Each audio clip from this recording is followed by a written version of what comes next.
And welcome to our YouTube channel Success Thunder. और हम आ गए हैं एक और नए इंफॉर्मेशनल और एजुकेशनल वीडियो के साथ। Subscribe to our channel by clicking the subscribe button.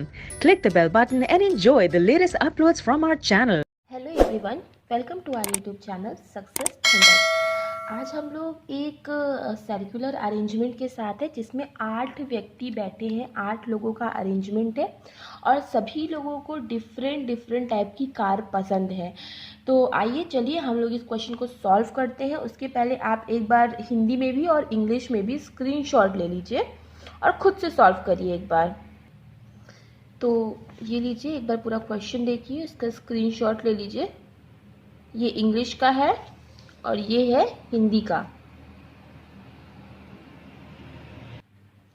I hope आपने स्क्रीनशॉट ले लिया होगा। आइए चलिए अब क्वेश्चन को लाइन बाय लाइन पढ़ना शुरू करते हैं और उसको सॉल्व करने की कोशिश करते हैं।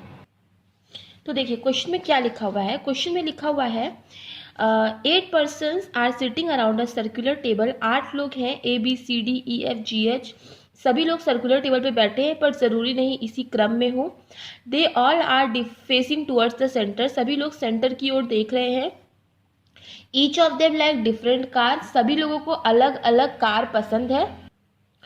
और कार का नाम क्या है? फोर्ड है, रोल्स रॉयस है, ऑस्टिन है, फरारी है, लैम्बोर्गिनी है, पोर्स है, रेनॉल्ट है, होंडा है और ये सारी जो है कारें हैं। ठीक है। और आगे लिखा हुआ है D sits third to the right of the one who likes Austin. मतलब जिसको ऑस्टिन पसंद है उसके थर्ड राइट पे कहीं ना कहीं डी बैठता है। तो इस चीज़ को हम यहाँ पे नोट कर लेते हैं कंडीशन को कि जिसको ऑस्टिन पसंद है उसके थर्ड राइट पे बैठेगा D. Right. D sits third to the right of the one who likes Austin. आगे लिखा है C likes Ferrari and sit second to the left of the one who likes Lamborghini. मतलब Lamborghini के second left पे कौन बैठेगा? C Ferrari. Right. आगे लिखा हुआ है D does not like Lamborghini. तो लैम्बोर्गिनी जो है डी पसंद नहीं करता है। तो यहीं पे हम इसको क्रॉस करके लिख देंगे क्योंकि हम लोग को क्या करना है? टाइम को सेव करना है। राइट। अब टाइम को अगर आप सेव करना है तो जितना हो सके कंडीशन को एक साथ मिला करके लिखने की कोशिश करिए। इससे आपका टाइम बहुत सेव होगा और जब आप पजल बनाओगे ना, फाइनल पजल, तो उसमें भी आपको फ़ायदा मिलेगा। आगे देखिए क्या लिखा हुआ है। आगे लिखा है D is not an immediate neighbour of C. D जो है वो सी का नेबर भी नहीं है, तो इसको भी आप यहीं लिखो। और एक चीज़ इम्पॉर्टेंट कि जैसे मान लो अगर आपके डी के बारे में आपने पहले कुछ लिखा हुआ है, अब आगे अगर क्वेश्चन में कभी डी के बारे में बात हो रही है तो वो कहीं ना कहीं डी के आसपास ही आप उस कंडीशन को नोट करिए। इससे भी आपको सॉल्व करते टाइम काफ़ी फायदा मिलेगा। चलिए ये हो गया। आगे लिखा हुआ है D is not an immediate neighbour of the one who likes Lamborghini. देखिए डी जो है वो लैम्बोर्गिनी पसंद नहीं करता था, ये एक चीज़ थी। आगे लिखा हुआ है कि डी जो है वो लैम्बोर्गिनी का नेबर भी नहीं होगा। राइट। वो उसका नेबर भी नहीं है। तो हम इस चीज़ को भी नोट कर ले रहे हैं कि जो डी है ना वो लैम्बोर्गिनी का नेबर भी नहीं है। आगे देखते हैं क्या लिखा हुआ है। आगे लिखा हुआ है there are only 2 persons sitting between D and the one who likes Rolls Royce. मतलब फिर डी के बारे में बात है तो यहीं पे आसपास आप नोट करने की कोशिश करिए कि डी और जिसको रोल्स रॉयस पसंद है उन दोनों के बीच में 2 लोग हैं। अब देखिए मैं थोड़ा सा शॉर्ट फॉर्म लिख रही हूँ लेकिन समझ में ज़रूर आ जाएगा। आपको भी ऐसे थोड़ा बहुत शॉर्ट फॉर्म लिखना है जिससे कि आपको आगे चल के आपको फ़ायदा होगा जब आप पजल को फाइनली सेट करोगे और आपका समय जो बचेगा सो बचेगा ही। ओके। आगे देखिए क्या लिखा है। 2 पर्सन है डी और रोल्स रॉयस के बीच में, तो इस चीज़ को मैंने नोट कर लिया है। आगे लिखा है only A sits between ji and H.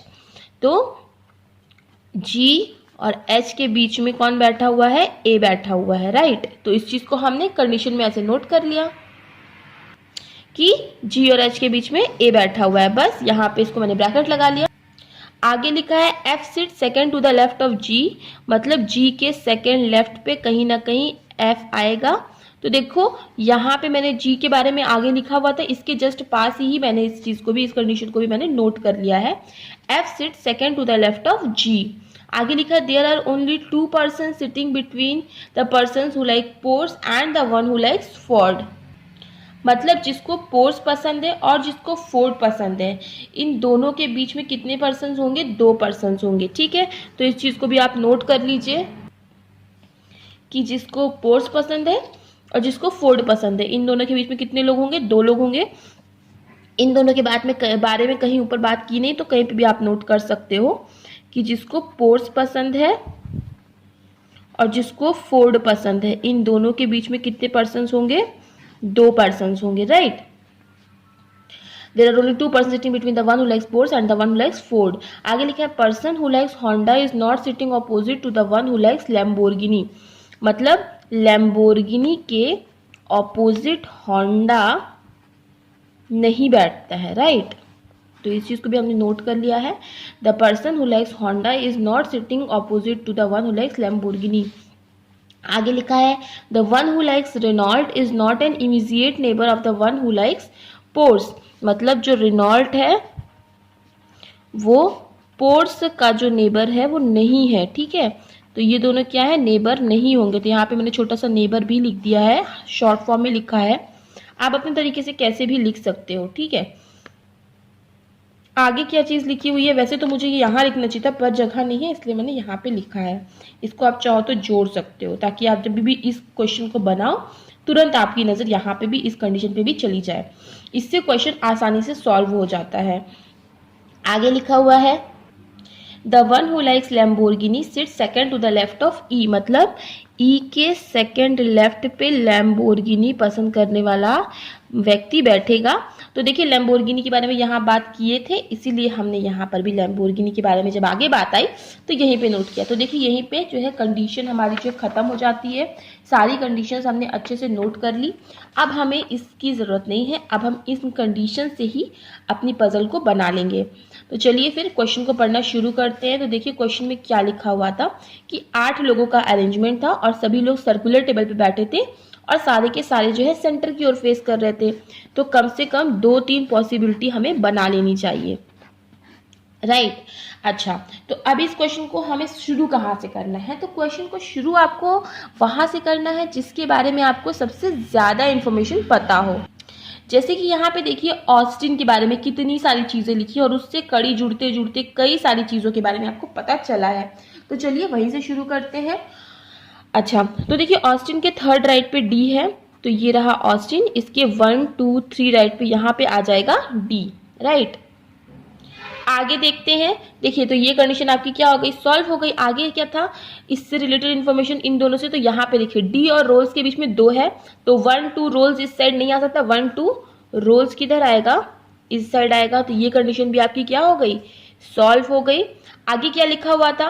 Lamborghini के सेकेंड लेफ्ट पे सी फिरारी है। अब देखिए लैम्बोर्गिनी के सेकेंड लेफ्ट पे सी फिरारी है, लैम्बोर्गिनी डी का नहीं होगा और डी का नेबर भी नहीं होगा लैम्बोर्गिनी, यहाँ भी नहीं आएगा, ठीक है। तो यहाँ पे भी नहीं आया लैम्बोर्गिनी और यहाँ पे भी नहीं आ सकता। मान लो लैम्बोर्गिनी आप यहाँ रखते हो तो सेकेंड लेफ्ट में सी फिरारी यहाँ पे भी नहीं आ पाएगा। उसके बाद मान लो अगर आप लैम्बोर्गिनी को यहाँ रखते हो तो उसके सेकेंड लेफ्ट में सी फिरारी यहाँ आ सकता है, और मान लो आप लैम्बोर्गिनी को यहाँ रखते हो तो उसके सेकेंड लेफ्ट में सी फिरारी यहाँ पे भी आ सकता है। तो 2 पॉसिबिलिटी बन सकती है। चलिए 2 पॉसिबिलिटी बना लेते हैं। लैम्बोर्गिनी के सेकेंड लेफ्ट में सी फिरारी एक बार यहाँ आ जाए, और एक पॉसिबिलिटी बना सकते हैं हम लोग कि लैम्बोर्गिनी के सेकेंड लेफ्ट में सी फिरारी आ जाएगा यहाँ पे, राइट। अब आगे देखते हैं। तो देखिए आगे क्या लिखा है। ये तो कंडीशन आपकी सॉल्व हो गई, लेकिन उसके बगल ही देखिए हमने नोट किया था ई के सेकेंड लेफ्ट में लैम्बोर्गिनी आएगा। तो लैम्बोर्गिनी यहाँ आया तो ई यहाँ आएगा, तभी तो ई के सेकेंड लेफ्ट में लैम्बोर्गिनी आ पाएगा। मगर इस केस में देखो क्या ई के सेकेंड लेफ्ट में लैम्बोर्गिनी आ पाएगा? नहीं आ पाएगा, क्योंकि यहाँ पे क्या डी है। तो ये कंडीशन आपकी एलिमिनेट हो गई, ठीक है। तो आई होप आपको ये चीज़ समझ में आई होगी और यहाँ पे लिखने का फ़ायदा भी समझ में आपको आ गया होगा। तो ये कंडीशन आपकी क्या हो गई? सॉल्व हो गई। आगे देखिए डी लैम्बोर्गिनी का नेबर नहीं है, तो ये हमने ऑलरेडी कर लिया है। डी सी का भी नेबर नहीं है, तो ये भी हमारा हो चुका है सॉल्व। आगे देखते हैं। पोर्स और फोर्ड के बीच में 2 हैं, तो देखिए पोर्स और फोर्ड कहीं ना कहीं ऐसे ही आएगा और कोई जगह तो है नहीं, ठीक है। तो पोर्स फोर्ड हम लोग ऐसे ही लिखेंगे। ऐसे अभी फिलहाल तो पता नहीं है कि कौन किधर आएगा, तो अभी ऐसे करके लिख देते हैं एक ब्रैकेट लगा के, राइट। पोर्स और फोर्ड ऐसे लिख दिया, तो ये कंडीशन भी आपकी क्या हो गई, सॉल्व हो गई। और क्या बोला, लैम्बोर्गिनी के ऑपोजिट में होंडा नहीं आएगा, तो लैम्बोर्गिनी के ऑपोजिट में होंडा नहीं आएगा, तो होंडा कहाँ पे आएगा, होंडा आएगा यहाँ पे। ठीक है, ये कंडीशन भी सॉल्व हो गई। अब एक रेनॉल्ट केवल बचा है, तो रेनॉल्ट कहाँ पे आ जाएगा, ये आ जाएगा। और क्या बोला था, रोनाल्ड फोर्ड का पोर्स का नेबर नहीं होगा, तो यहाँ पे क्या आएगा, फोर्ड, यहाँ पे क्या आ जाएगा, पोर्स आ जाएगा। तो ये कंडीशन भी आपकी देखिए सॉल्व हो गई। अब आगे देखिए, आगे क्या था, जी और एच के बीच में आएगा ए और जी के सेकंड लेफ्ट में आएगा एफ। तो देखिए जी और एच के बीच में सिर्फ ए आएगा, ये क्वेश्चन में लिखा हुआ था, और इसके लिए जगह केवल यही बची है कि जी एच ऐसे आ जाए और ए यहाँ पे आ जाए, क्योंकि और कई जगह बची नहीं है जहां पे हम इस चीज को बैठा सके। और क्या बोला, जी के सेकंड लेफ्ट में एफ आएगा। मान लो अगर आप जी को यहाँ रखते हो तो क्या सेकंड लेफ्ट में एफ यहाँ पे ला पाओगे, नहीं ला पाओगे। तो जी को आपको यहाँ रखना पड़ेगा, एच को यहाँ रखना पड़ेगा, और इसके सेकंड लेफ्ट में एफ कहाँ आ जाएगा, यहाँ पे आ जाएगा। तो देखिए केवल एक बी बचा सेट करने को, तो बी कहाँ आ जाएगा, यहाँ आ जाएगा। ये कंडीशन भी सॉल्व हो गई, ये कंडीशन भी सॉल्व हो गई। तो आई होप आपको चीज़ें समझ में आई होंगी, जो भी मैंने चीज़ें आपको बताई।